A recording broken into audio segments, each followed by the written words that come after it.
Hi, my name is Justin Umtham and welcome to North American TV. Moving can be difficult and stressful any time of the year, but did you know that certain times are better than others? If your schedule is flexible and you want to avoid the peak busy times for moving companies and save yourself some extra cost, there are several factors that you need to keep in mind. Today we're going to look at the ideal time of year and time of month to consider when moving, as well as several other factors to look at before deciding the best time for your move. So let's get started. When planning out your moving day, keep in mind that the more flexible you are in terms of the date you would like to move, the better. This will ensure that you are able to avoid the busy season and reduce costs associated with your move. So when is the best time of year to move? Most moving companies will tell you either in the spring or fall.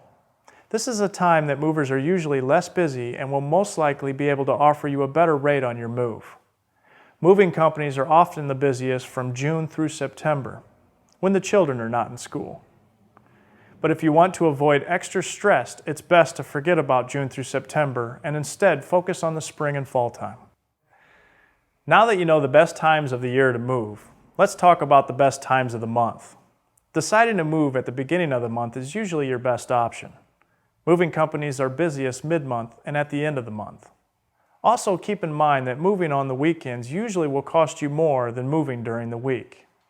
If you want to save yourself some extra money, schedule a move at the beginning or end of the week.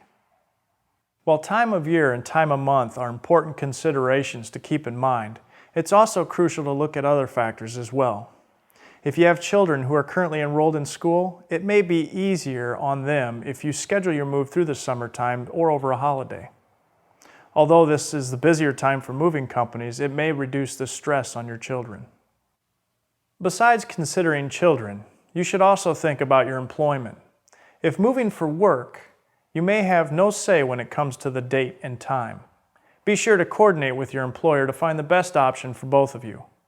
Another factor to keep in mind is the availability of moving into your new home and when you're required to be out of your old one. You wouldn't want to schedule a moving day and then realize your new home isn't even ready to be moved into. It's best to check both of these dates beforehand.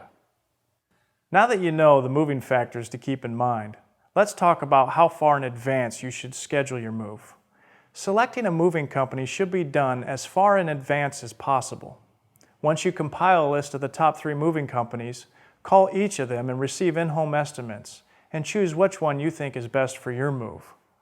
Coordinate with the company and be sure you have your final moving data set at least 6 weeks in advance. This will help ensure you're able to actually move on the date you wanted and will save you a lot of money and stress and unnecessary hassle. Again, remember that if you choose to move during any of the busy times such as summer, holidays, or weekends, you will most likely be charged more since moving companies up their rates during the busier times. If you want to save yourself some money, really consider moving at the other times that we talked about.